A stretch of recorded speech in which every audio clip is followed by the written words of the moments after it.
नमस्कार, उत्तराखंड समाचार में आपका स्वागत है। मैं व्याख्या चंदोला। सबसे पहले मुख्य समाचार।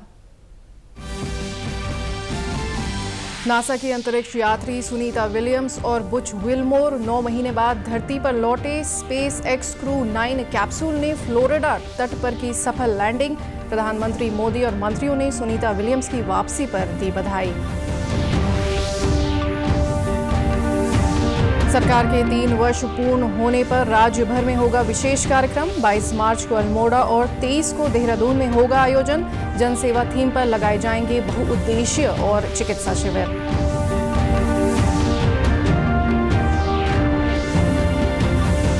हल्द्वानी में 21 जून से शुरू होगी सिटी बस सेवा। यात्रियों को मिलेगा किफायती और सुरक्षित सफर। यातायात दबाव कम करने के लिए प्रशासन की बड़ी पहल। अब समाचार विस्तार से। अंतरिक्ष में 9 महीने बिताने के बाद नासा की अंतरिक्ष यात्री सुनीता विलियम्स और उनके साथी बुच विल्मोर धरती पर सकुशल लौट आए हैं। आज सुबह स्पेस एक्स क्रू 9 कैप्सूल ने फ्लोरिडा के तट पर समुद्र में सफल लैंडिंग की। अंतरिक्ष से लौटने के बाद दोनों अंतरिक्ष यात्री 45 दिवसीय पुनर्वास कार्यक्रम में शामिल हो गए हैं। सुनीता और बुच को तकनीकी दिक्कत के चलते 9 महीने तक इंटरनेशनल स्पेस स्टेशन में रहना पड़ा। करीब 17 घंटे की यात्रा के बाद वे सुबह 3:27 पर लैंड हुए। धरती पर लौटने के बाद दोनों को मेडिकल जांच के लिए ले जाया गया, जहां वे स्पेस माइक्रोग्रेविटी के प्रभाव से उबरने के लिए 45 दिन तक पुनर्वास प्रक्रिया से गुजरेंगे। विशेषज्ञों के मुताबिक लंबे समय तक भारहीनता में रहने से मांसपेशियों और हड्डियों पर प्रभाव पड़ता है, जिसे सुधारने के लिए ये प्रक्रिया जरूरी होती है। प्रधानमंत्री नरेंद्र मोदी ने सोशल मीडिया पर सुनीता विलियम्स को बधाई दी। उन्होंने लिखा, आपका स्वागत है क्रू 9, धरती ने आपको मिस किया। साथ ही प्रधानमंत्री नरेंद्र मोदी ने सुनीता विलियम्स को भारत आने का न्योता भी दिया। साथ ही रक्षा मंत्री राजनाथ सिंह और विज्ञान मंत्री जितेंद्र सिंह ने भी सुनीता विलियम्स की वापसी पर खुशी जताई। रक्षा मंत्री ने इसे मानव धैर्य और दृढ़ता का ऐतिहासिक क्षण बताया, जबकि जितेंद्र सिंह ने इसे पूरे भारत के लिए गर्व का क्षण कहा। पूरा विश्व दोनों की इस ऐतिहासिक वापसी का जश्न मना रहा है। मुख्य सचिव राधा रतूड़ी ने सरकार के 3 वर्ष पूर्ण होने के अवसर पर राज्य भर में विशेष कार्यक्रमों के आयोजन के लिए सभी जिलाधिकारियों को निर्देश जारी किए हैं। मुख्य कार्यक्रम 22 मार्च को अल्मोड़ा और 23 मार्च को देहरादून में आयोजित होगा, जिसमें सूचना विभाग की ओर से तैयार की गई विकास पुस्तिका का विमोचन किया जाएगा। समस्त जनपद मुख्यालयों में भी 23 मार्च को जन सेवा थीम पर बहुउद्देशीय और चिकित्सा शिविरों का आयोजन होगा। इन शिविरों में विभिन्न विभागों की योजनाओं की जानकारी, निःशुल्क स्वास्थ्य जांच, दवा वितरण और जन सेवा संबंधी अन्य सुविधाएं उपलब्ध कराई जाएंगी। जनपद स्तर पर कार्यक्रम की अध्यक्षता प्रभारी मंत्री या सांसद करेंगे, जबकि देहरादून में मुख्यमंत्री पुष्कर सिंह धामी दोपहर 12:30 बजे जनता को संबोधित करेंगे, जिसका सीधा प्रसारण सभी जिलों के साथ ही तहसील मुख्यालयों में किया जाएगा। कार्यक्रम स्थल पर सांस्कृतिक कार्यक्रमों का आयोजन भी किया जाएगा। इसके अलावा 24 से 30 मार्च तक प्रत्येक विधानसभा और ब्लॉक स्तर पर बहुउद्देशीय शिविरों का आयोजन कर अधिकतम जन सहभागिता सुनिश्चित की जाएगी।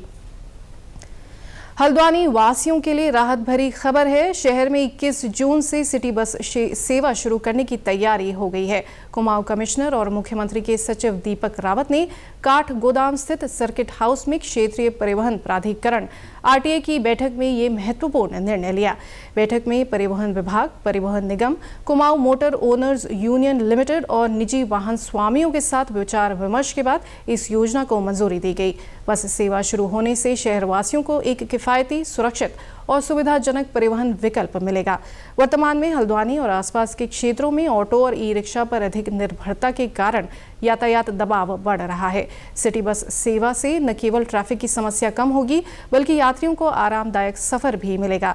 बैठक में तय किया गया कि जल्द ही बसों के रूट और किराया संरचना को अंतिम रूप दिया जाएगा। ये बसें हल्द्वानी, काठगोदाम, लालकुआं, रुद्रपुर और आसपास के क्षेत्रों में संचालित की जाएंगी, जिससे आवागमन सुगम होगा। कुमाऊं आयुक्त दीपक रावत ने अधिकारियों को निर्देश दिए कि सिटी बस सेवा शुरू करने से पहले सभी तैयारियां समय पर पूरी कर ली जाएं, ताकि इसे जून तक प्रभावी रूप से लागू किया जा सके। हल्द्वानी में 6 अलग अलग रूट्स पे जिनका नोटिफिकेशन हो चुका है, सिटी बस चलाई जाए, जिसके लिए आवेदन मांगे गए थे। बहुत अधिक संख्या में आए तो जो रूट्स हैं उस पर 20% के हिसाब से हमने इनिशियली अलाउ किया है।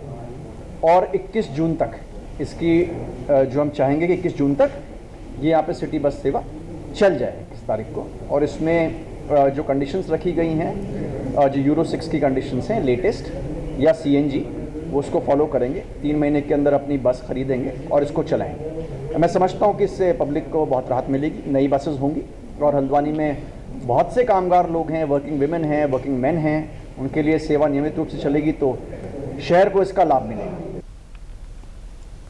राज्य सरकार ने चारधाम यात्रा 2025 के दौरान तीर्थ यात्रियों के स्वास्थ्य और सुरक्षा को प्राथमिकता देते हुए व्यापक तैयारियां की हैं। स्वास्थ्य सचिव डॉक्टर आर राजेश कुमार ने कहा कि मुख्यमंत्री पुष्कर सिंह धामी के मार्गदर्शन में इस बार यात्रा के दौरान श्रद्धालुओं को बेहतर और सुरक्षित स्वास्थ्य सेवाएं प्रदान की जाएंगी। उन्होंने कहा कि सरकार इस साल चारधाम यात्रा को और अधिक सुगम और सुरक्षित बनाने के लिए पूरी तरह से प्रतिबद्ध है। स्वास्थ्य सचिव डॉक्टर आर राजेश कुमार ने बताया कि इस बार यात्रा मार्गों पर स्वास्थ्य सेवाओं का अभूतपूर्व विस्तार किया जा रहा है। इस बार केदारनाथ और बद्रीनाथ धाम में 2 नए अस्पताल खोले जा रहे हैं। केदारनाथ में 17 बेड और बद्रीनाथ में 45 बेड के अस्पताल स्थापित किए जाएंगे, जो तीर्थ यात्रियों को बेहतर स्वास्थ्य सेवाएं प्रदान करेंगे। इसके अलावा यात्रा मार्ग पर 25 विशेषज्ञ डॉक्टरों की तैनाती की जाएगी ताकि तीर्थ यात्रियों को त्वरित चिकित्सा सहायता मिल सके। स्वास्थ्य सचिव ने कहा कि हम इस साल यात्रा मार्ग पर 20 मेडिकल रिलीफ पोस्ट, MRP और 21 स्वास्थ्य जांच केंद्र स्थापित करने जा रहे हैं। इसके साथ ही देहरादून, हरिद्वार, पौड़ी और टिहरी जैसे ट्रांजिट जिलों में 37 स्थायी स्वास्थ्य केंद्रों को सुदृढ़ किया गया है। वहीं स्वास्थ्य विभाग ने इस बार 154 एम्बुलेंस तैनात करने का निर्णय लिया है, जिनमें 17 एडवांस लाइफ सपोर्ट एम्बुलेंस भी शामिल है।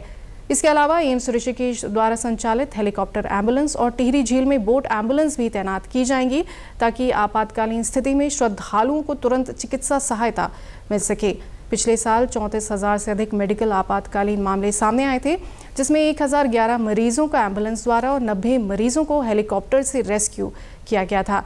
इस बार स्वास्थ्य मित्रों की संख्या भी बढ़ाई जा रही है ताकि श्रद्धालुओं को तत्काल चिकित्सा सहायता मिल सके। बागेश्वर जिले के कपकोट तहसील स्थित सोराग गांव में पिंडर नदी पर बन रहे पुल का निर्माण कार्य निर्धारित समय सीमा में पूरा नहीं हो पाया है। पुल का निर्माण कार्य मार्च 2024 में पूरा होना था, लेकिन अब तक ये अधूरा पड़ा है। इस पर जिलाधिकारी आशीष भटगाई ने निर्माण एजेंसी के अधिकारियों को कड़ी फटकार लगाते हुए चेतावनी दी है कि यदि पुल का निर्माण जल्द पूरा नहीं हुआ तो जिम्मेदार अधिकारियों के खिलाफ सख्त कार्रवाई की जाएगी। बता दें कि कपकोट तहसील में सोराग गांव को जोड़ने के लिए पिंडर नदी में 60 मीटर स्पान का गार्डर पुल बनना है। इस पुल की लागत पहले 4 करोड़ 10 लाख रुपए थी, लेकिन अब ये बढ़कर 4 करोड़ 57 लाख रुपए हो गई है। पुल का निर्माण कार्य अक्टूबर 2022 में पूरा हो जाना था, लेकिन कार्यदायी संस्था की लापरवाही के कारण काम रुक गया। इसके बाद ग्रामीणों के आंदोलन के बाद इस परियोजना का कार्य दोबारा शुरू हुआ और इसे मार्च 2024 तक पूरा करने का दावा किया गया था, लेकिन अब तक पुल का निर्माण कार्य पूरा नहीं हो सका है, जिसके कारण ग्रामीणों को भारी परेशानी का सामना करना पड़ रहा है।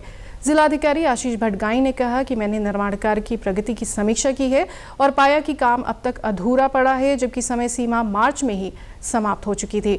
पुल का निर्माण क्षेत्र के लोगों के लिए अत्यंत महत्वपूर्ण है। का जो बनना है वहाँ पर, तो वेबकॉस के द्वारा ये पुल बनाया जा रहा है, उसमें ये निर्माणाधीन है, तो उसमें काफ़ी स्लो प्रोग्रेस की जा रही थी। तो उसके संबंध में जो उनके यहाँ पे रेजिडेंट इंजीनियर हैं, तो उनको मेरे द्वारा कठोर निर्देश इसमें प्रसारित किए गए हैं और उनके जो परियोजना प्रबंधक हैं जो स्टेट हेडक्वार्टर में बैठते हैं, उनसे भी बात की गई है और उनको भी इसमें कहा गया है कि इसमें तत्काल गति इस विषय में लेकर आएँ। और उनके द्वारा हम लोगों को ये आश्वासन दिया गया है कि 1 माह के अंदर अंदर वो इसकी कार्रवाई को पूरा करेंगे, ऐसा उनके द्वारा कहा गया है। मेरे द्वारा उनको यही निर्देश किया गया है कि इसमें युद्ध स्तर पे काम करें, क्योंकि काफ़ी समय से ये मामला पेंडिंग चल रहा है और काफ़ी इसके बारे में जो स्थानीय निवासी हैं उनके द्वारा भी लगातार मांग की जाती रही है। तो इसमें वेबकॉस को तत्काल कार्रवाई करते हुए, युद्ध स्तर पर कार्रवाई करते हुए और गुणवत्तापूर्ण कार्य करने के लिए निर्देशित किया गया है। चारधाम यात्रा शुरू होने में कुछ ही दिन शेष रह गए हैं, जिसके लिए सभी विभाग तैयारियों में जुटे हैं। इसके तहत उत्तरकाशी में गंगोत्री और यमुनोत्री धाम के रूट की सड़कों का निरीक्षण किया जा रहा है। डामटा से बड़कोट यमुनोत्री सड़क मार्ग के लिए संयुक्त टीम जांच कर रही है। जिन जगहों पर लैंडस्लाइड का खतरा है या मार्ग संकरा है, उन पर टीम अपनी रिपोर्ट तैयार करेगी। वहीं यमुनोत्री हाईवे पर राड़ी और ओरछा बैंड के ब्लाइंड टर्न पर सुरक्षा व्यवस्था को लेकर योजना तैयार की जा रही है। वहीं अधिक दुर्घटना वाली जगहों को भी चिन्हित किया जा रहा है। रहा है। जिले के मुख्य परिवहन अधिकारी रत्नाकर सिंह ने बताया कि दोनों धामों के लिए अलग अलग टीमें अपनी जांच रिपोर्ट प्रस्तुत करेगी। बड़कोट से और डामटा से लेके और यमुनोत्री के लिए एक टीम बन गई है जो सड़कों का निरीक्षण कर रही है। आज मैं स्वयं एसडीएम साहब, सीओ साहब के साथ गंगोत्री की तरफ निरीक्षण करने के लिए जा रहे हैं। और दुर्घटना संभावित क्षेत्रों का तो पहले ही विभागीय तौर पर निरीक्षण कर लिया गया था बाकी रोड्स का, लेकिन अभी 4 धाम का दोबारा फिर किया जा रहा है और तुरंत ही कार्यदायी संस्थाओं को उपलब्ध करा दिया जाएगा 1-2 दिन में। हम तो पहले भी गंगनानी तक गए थे, वहाँ पे खंडित उसके लिए थोड़ा मार्ग सकरा है वहाँ पे, तो उसके डीएम साहब का भी निर्देश था कि जहाँ जहाँ मार्ग सकरा है उसका निरीक्षण कर लीजिए, कहाँ कहाँ पैराफिट नहीं है, सारी चीज़ें हैं। तो व्यवस्थाएं हमें लगती है कि 1-2 दिन में हम लोग निरीक्षण कर लेंगे तो बाकी पूर्ण कर ली जाएगी। वहीं नगर पालिका सभासद अमरीकन पुरी ने कहा कि शासन और जिला प्रशासन से 4 धाम यात्रा शुरू होने से पहले सड़कों को दुरुस्त करने की अपील की गई है। तो गंगोत्री से जो यहाँ से लेकर गंगोत्री जो बीच में जो है सड़कों की स्थिति बहुत जर्जर है। आप जिला मुख्यालय की ही बात कर लीजिए तो ज्ञानसू से लेकर और पूरे गंगोत्री तक जो सड़क की स्थिति है वो शायद उतनी बदतर कहीं पर भी नहीं है। तो कहीं ना कहीं जो है प्रशासन को जो अपने स्तर से जो आगामी अभी 4 धाम यात्रा होने वाली है और लाखों सैलानी जो है यहाँ पर दर्शन करने के लिए आते हैं, तो उनको अव्यवस्था ना हो और जो है क्योंकि सड़कें अच्छी होगी तो यात्री अपने गंतव्य तक जो है समय पर पहुँच पाएगा और समय पर जो है फिर वो अपने जो उन्हें दर्शन करने वो भी समय पर करेगा। जाम की स्थिति पैदा नहीं होगी। जैसे कि आपने पिछली बार देखा होगा कि कितने जाम की स्थिति पैदा हुई, लोगों की जो अपनी होटल्स की बुकिंग होती है वो फिर आगे पीछे हो जाती है। इसी के साथ अभी तक के समाचार समाप्त हुए। दूरदर्शन समाचारों से जुड़े रहें। मिलते हैं फिर शाम 5 बजे के बुलेटिन में। नमस्कार।